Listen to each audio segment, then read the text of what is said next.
नए जीव नहीं, जो जीव है संसार में उसी की।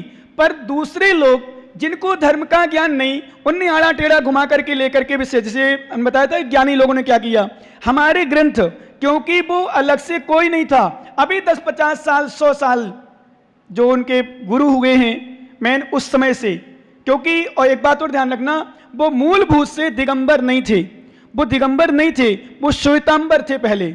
उनको दिगंबर धर्म अच्छा लगा थोड़ा सा, वो यहाँ आए तो उन्होंने क्या कि मिक्सिंग कर दी वो चीज, कपड़े पहने पहने भोगों की भोगों भोगते हुए आत्मा की अनुभूति करो। मानते हैं मुनि होते हैं, नमोस्तु करते हैं चतुर्थकालीन मुनिराजों को, भावलिंगी मुनिराजों को, पर कहते पंचम काल में तो होते ही नहीं है, पंचम काल में साधना है ही नहीं, पंचम काल में व्रत है ही नहीं। जबकि हमारे आचार्य कुंदकुंज स्वामी ने स्पष्ट लिखा, वर्तमान पंचम काल में भी अज्जों भर सभी इस अवसर्पणी काल में भी सच्चे भावलिंगी साधु होते हैं, सच्चे भावलिंगी साधु होते हैं। और जो इसे नहीं मानता है वो नियम से मिथ्या दृष्टि है। ऐसा भगवान देवसेन स्वामी ने तत्वसार में और कई आचार्य कुंदकुंज स्वामी ने भी अष्टबाहुर ग्रंथ में लिखा है। क्या? जो इसको नहीं मानता वो मिथ्या दृष्टि है। इसलिए निरंतर ध्यान रखना, आप लोग जितने लोग सुन रहे हैं सभी लोग ध्यान दें, कभी विकल्प नहीं करें पंचम, क्योंकि आपको भटकाने वाले और मैंने कई बार आपको बताया है, सच में धर्म मार्ग में लगाने वाले लोग बहुत बिरले हैं। इसलिए मैं कई बार बच्चों से बोलता हूं, बेटा तुम्हारे माँ, तुम्हारे पिता, तुम्हारे भाई, तुम्हारे गुरु समझाते हैं कुछ अच्छे मार्ग में, क्योंकि अच्छे मार्ग में समझाने वाले बहुत बिरले हैं। समझाते हैं, उनकी बातों को बुरा मत मानो, अच्छा मानकर ग्रहण करो, जीवन में उतारने का प्रयास करो, जीवन में उतारने का। क्योंकि अच्छा उपदेश देने वाले, अच्छे मार्ग में लगाने वाले, अच्छा समझाने वाले बहुत कम मिलेंगे। और सच बताऊं, आजकल गुरु लोग भी अच्छा नहीं समझाते। अच्छा समझाने मतलब ठीक है यार, लग रहा है कि यार ब्रह्मचारी ये चुल्ला क्या, ये लग या महाराज या ये वो, ये परेशान हो रहा है, भटक जाएगा, भाग जाएगा, तो वो भी कहते नहीं बेटा कुछ नहीं, तुत रहे, तो शीतलाचारी ग्रहण करा देते हैं। और कई ऐसे ब्रह्मचारी मैंने देखे हैं, कई अनेकों, विश्वास करना, जो ऐसे साधुओं के पास रहते हैं मस्त आराम से, कोई टेंशन नहीं, फिर जहां अच्छे पास जाते हैं तो फिर वहां भी बिगड़ जाते हैं, संस्कारहीन हो जाते हैं। वो संस्कारहीन होने पर, और एक बार मैंने कई बार बताया, एक बार किसी विषय का शीतलाचार आ जाए उसको सुधारना बहुत मुश्किल पड़ता है। जैसे आपको बताया था ना बच्चों को, आपको सबको, एक बार गृहस्थ अवस्था में भी यदि गलत संबंध हो जाए, गलत काम शुरू हो जाए, संस्कार गलत पड़ जाए, उसको सुधारना बहुत मुश्किल पड़ता है। ध्यान रखना, कुसंस्कारों की उत्पत्ति बहुत जल्दी हो जाती है, उसका मिटाना बहुत दुर्लभ है। सुसंस्कार बहुत दुर्लभ है। अरे सुनो माताओ, कहां चली गई दृष्टि, उसको जाने दो, उनको, तुम तो सुनो। क्या? कुसंस्कारों की उत्पत्ति जल्दी हो जाती है और कुसंस्कारों का मिटना बहुत दुर्लभ होता है। सुसंस्कार बहुत मुश्किल से उत्पन्न होते हैं और मिटते जल्दी है। ध्यान रखना, आपकी भाषा में बता दें, आपकी भाषा में, अच्छे संस्कार पढ़ना बहुत मुश्किल पड़ता है और बुरे संस्कार पढ़ना बहुत सहज होता है।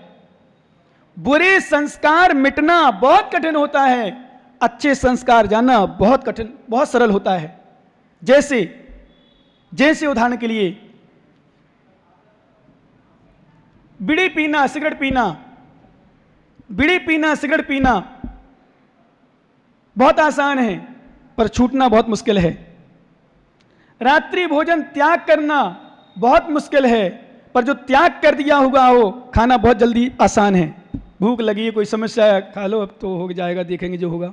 बाहर गए, कहीं गए, समस्या, क्यों क्या नहीं होता, कि नहीं होता ऐसा, बोलो ना, होता ना। तो कहीं नहीं कर तुम्हारे आचार्य में, इसलिए आत्मा, हमारे आचार्य महाराज कुंदकुंज स्वामी ने क्या करी, समझ में आ रहा कि नहीं आ रहा? आचार्य महाराज ने कुंदकुंज इस पर लिखा, सुध परिचुदान भूया सब काम भोग बंद कहा, एयत्तो शुभ लंबो डबरी सोलो न बेहत्तस्सो। क्या लिखा? आचार्य भगवान कुंदकुंज स्वामी ने समय सार जी में स्पष्ट लिख दिया, शुद्ध परिचुदान भूया सब काम भोग बंद कहा। संपूर्ण काम भोग की कथाएं इस जीव ने अनादिकाल से सुनी हैं, अनुभव की हैं, देखी हैं, इसलिए सहज हैं, सुलभ हैं, जल्दी हमारे संस्कार पड़ जाते हैं। पर एयत्तो शुभ लंबो रबरी सोलो न बेहत्तस्सो, जो एकत्व विभक्त शुद्ध आत्मा है वह हमारे अनुभव में नहीं आई, अभी उसकी अनुभूति हमने नहीं की, उसमें हम नहीं गए, उसमें ना जाने के कारण से हम वह प्राप्त होना, उसकी बात सुनना, उसकी अनुभूति करना बहुत कठिन है, बहुत कठिन। इसलिए ज्ञानियों, मेरी बात आपसे विशेष कहना है कि आप लोग बिल्कुल सब विकल्प छोड़ करके, संकोच छोड़ करके, सबकी बात छोड़ करके, सबको छोड़कर अपने आप में जाओ, अपने आप में रहो, ध्यान करो, बस किसी को मत देखो। कोई बुरा कह रहा है, कहने दो, आप अपना काम करो, धर्म ध्यान करो। क्योंकि मैंने कई बार बताया, आहार देने वाला जो आ रहा है वो, आप लोग क्लास में आते हो, एक दो बार कई बार अभिषेक भी छूट जाए, छूटने वालों को तुम लोग ने बंद भी कर दिया था, अभी कुछ लोगों ने, ज्ञानियों ने कर दिया था ना, कुछ लोगों ने बंद कर दिया था अभी, अब कुछ लोग करने लगे, फिर से करने लगे। क्यों? मेरे प्रवचन एक तो सुनने से बाधा होती है, प्रभाव पड़ता है। आचार्य महाराज कहते हैं, भाई दुनिया धर्म के मार्ग से डिगाने वाले लोग बहुत हैं, धर्म में लगाने वाले बहुत बिरले मिलेंगे। नियम है, दुनिया की मत सुनो, अच्छी बातों में किसी की मत सुनो, बुरी बात किसी की मत मानो। क्या? अच्छी बात कर रहे हो तुम, अच्छा काम कर रहे हो, अच्छी क्रिया कर रहे हो, किसी की मत सुनो। सुनो, जानो, देखो, जाने दो, जानो, देखो, जाने दो। जानो क्या कह रहा है, देखो उसको क्या कर रहा है, पर जाने दो। क्यों? सबको देखोगे, अपने आप को नहीं सुधार पाओगे। दुनिया में सब प्रकार के लोग हैं, सब प्रकार के कहने वाले हैं, बुराई करने वाले भी हैं, तो प्रशंसा करने वाले भी हैं, साधना करने वाले भी हैं, तो विराधना करने वाले भी हैं। विश्वास करो, मोक्ष मार्ग में चलने वाले भी हैं, तो संसार मार्ग में भी चलने वाले हैं। लोग कहते बोले महाराज इतना सबको सुनते हैं लोग, इतना जानते, पर पाप क्यों कर रहे हैं? अरे भाई, संसार मार्ग में चलने वाला है, उसको चलना है। और फिर सीधा सबसे बड़ा तर्क हमारे पास रहता है, हमारे आचार्यों ने दिया कि ज्ञानी 4 गति है ना, मालूम है ज्ञानी सुरेंद्र? कौन कौन सी 4 गति होती हैं? बोलो ना। ये ज्ञानी दुकान में गुटका ही बेचता रहेगा, बस शक्कर बेचता रहेगा, साबुन बेचता रहेगा, ये नहीं करेगा कि आत्मा को जान ले, समझ ले। नरक गति, देवगति, त्रियंज गति, मनुष्य गति, ये 4 गति खुलाए, मार्ग खुलाए रास्ता।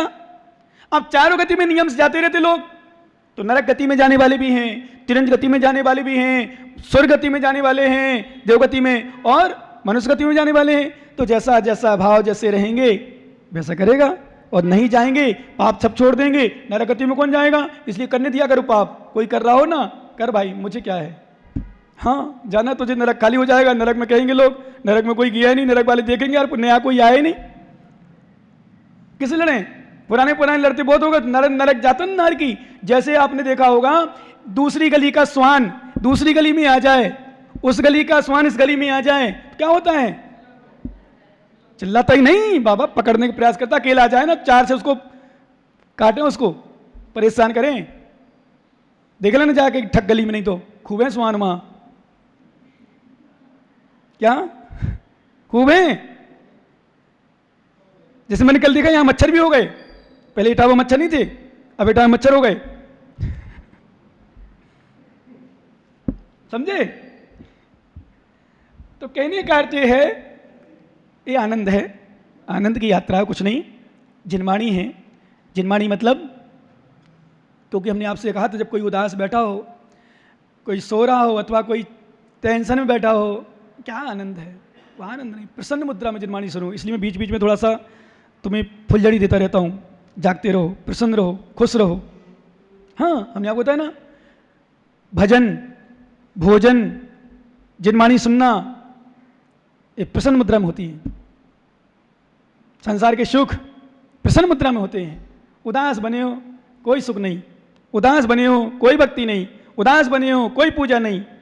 किसी ने लिखा है फिर, उदासी जिन चेहरों का श्रृंगार करती है, उदासी जिन चेहरों का श्रृंगार करती है, मक्खी भी उस पर बैठने से इंकार करती है। क्या? प्रसन्न मुद्रा में भगवान की आराधना, प्रसन्न मुद्रा में जिनवाणी सुनो, प्रसन्न मुद्रा, ऐसे नहीं बैठो, पता नहीं चलता, खुश। इसलिए सुनो ज्ञानी, मत जाओ कहीं, अपनी आत्मा में जाओ। क्योंकि आपने देखा हो कभी, जब भी प्रतिमा बनवाते हम लोग, या बनाई जाती हैं, लोग बनाते हैं, भगवान की प्रतिमा का चेहरा कितना सुंदर दिया जाता है, प्रसन्न मुद्रा में दिया जाता है, रूसा हुआ नहीं, रूठा हुआ नहीं, गुस्सा में नहीं। क्यों? देखने वाला जीव मिथ्या दृष्टि भी सम्य दर्शन को प्राप्त कर लेता है। जिन बिंब दर्शन ने, जिनेंद्र भगवान के दर्शन मात्र से, जिनेंद्र भगवान के बिंब के दर्शन करने मात्र से मिथ्या दृष्टि सम्यक दर्शन को प्राप्त कर लेता है, ऐसा चेहरा होता है भगवान का, इतनी प्रसन्न मुद्रा में होता है। कहने का अर्थ हमारा ये, आचार्य महाराज कहते हैं थोड़ा सा धर्म को समझो और समझ करके क्या करना है। एक गाथा और पढ़ो, आचार्य महाराज क्या कहना चाह रहे, इसका अर्थ समझ में आया कि जिण जही निम्मली अप्पा मुनई छंड विसौ बवहारू जिण सामई मऊ बड़ई लव पावई भव पारू। जो जीव निर्मल आत्मा को जानता है, मानता है, समझता है, संपूर्ण व्यवहार को छोड़ करके वह शीघ्र ही निर्वाण पद को प्राप्त कर लेता है। ऐसा किसने कहा? किसने कहा? जिनेंद्र भगवान ने कहा है, प्रभु ने कहा है, सर्वज्ञ ने कहा है। ऐसी बात को हमें स्वीकार कर लेना चाहिए। और क्या कह रहे आचार्य महाराज, निकाल लो एक गाथा 38 नंबर। जीवा जीवम बेवजू जाणई तिम जाणियो मोखम कारण यू बणई जोई जोइम बणियू। क्या बात है। भगवान आचार्य योगेंद्र देव स्वामी, देखो ज्ञानी, हमने इसलिए कहा आपसे किसी को मत जानो, किसी को मत देखो, कहीं मत जाओ। ओ ज्ञानी सुनो, कहीं मत देखो, मत देखो शास्त्र को, मत देखो यहाँ वहाँ, और मालूम अध्यात्म दृष्टि से मत देखो परमात्मा को, मत देखो गुरु को, देखो अपने आप को। गुरु भी, गुरु को देखने के लिए गुरु को नहीं देखना, गुरु बनने के लिए गुरु को देखना। किसको? किसको देखना है? गुरु। किसको क्यों देखना है? गुरु बनने के लिए। परमात्मा को देखना है, परमात्मा बनने के लिए देखना है। परमात्मा को देखने से क्या फायदा? उस राजा से क्या प्रयोजन? उस राजा की सेवा से क्या प्रयोजन जो राजा अपने आप हमें अपने समान न बना ले? उस परमात्मा से क्या प्रयोजन जो परमात्मा हमें अपने समान न बना ले? उस परमात्मा की आराधना करना व्यर्थ है। उस परमात्मा की आराधना करना व्यर्थ है जिस परमात्मा की आराधना से व्यक्ति परमात्मा ना बने। संसार का कारण है, संसार के सुख का कारण है। इसलिए परमात्मा सच्चा वही परमात्मा होता है जिसकी आराधना करने से पूजने वाला भी परमात्मा बन जाए। आराध्य की आराधना, आराध्य की आराधना तभी श्रेष्ठ है जब आराधक भी आराध्य बन जाए, वही आराधना श्रेष्ठ है।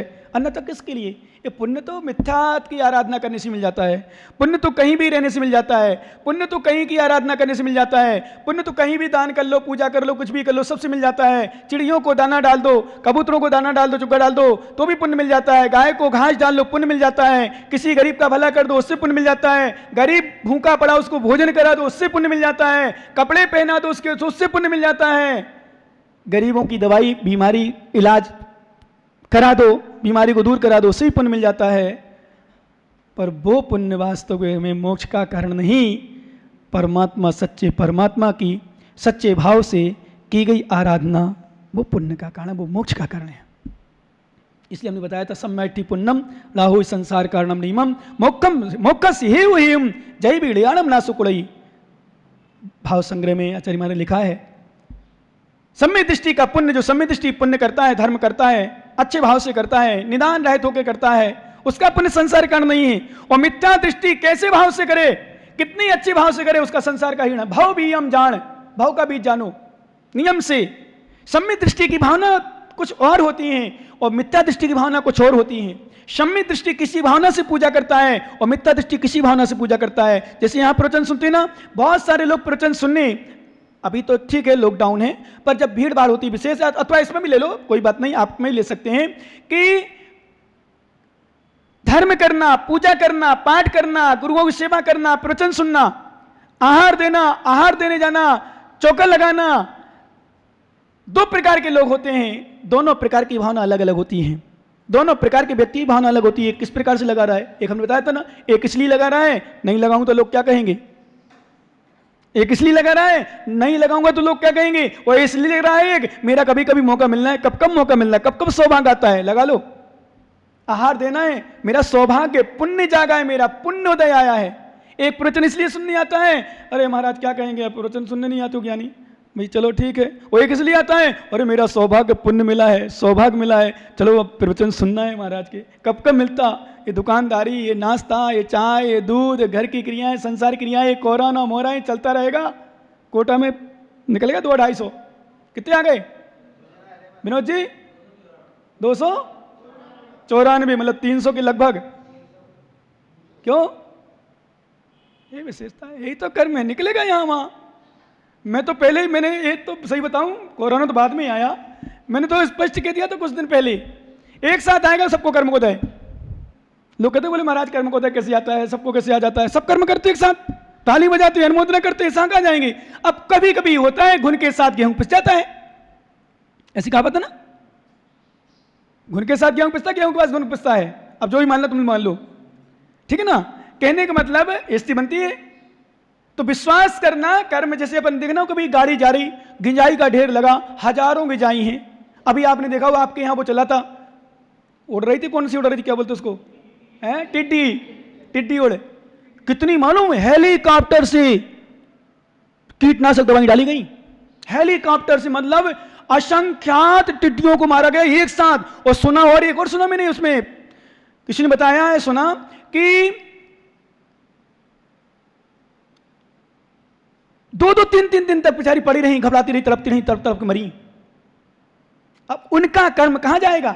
और जिनने जिनने अनुमोदना की होगी संसार में, जिनने जिनने अनुमोदना की, बहुत अच्छी, सब खत्म हो गई, मजा आ गया, खेती सही हो गई, ये होगा। अरे खेती सही करो, इनको जाने दो, सब मानते हैं, पर मर गई, अच्छी मरी, बढ़िया मारा, बढ़िया दवाई लाई, कहां दवाई आएगी? कितना कर्म में बेटा, सब एक साथ कोरोना चल रहा है ना। ये कोरोना क्या है? ये भी कर्म करोना। कोरोना क्या है? ये सबको एक साथ गुरुओं का अनादर किया, एक साथ गुरु को निंदा की, एक साथ ताली बजाई, एक साथ वो किया, एक साथ सबने बहाना बनाई, कर्म आएगा? कोरोना तो आएगा। कोरोना तो रूप है कर्म का। कोरोना फैलक चला था, हैजा चला था, चिकुनगुनिया चला था, मलेरिया होता है, लीवर खराब होता है, किडनी होती है, क्या और माता, डेंगू चला था। क्या बात है चेतन, अच्छा पढ़ा के रखा तुमने, है ना। डेंगू चला था, अथवा और भी बहुत सारी बीमारियां हैं। ये सब विश्वास करना कर्म का पर्यायवाची नाम है। ये निमित्त है, उदय में आया कर्म। इसलिए मैं हमेशा आप लोगों को संकेत करता हूं, कोरोना से मत डरो, कर्म से डरो, कोरोना आएगा नहीं।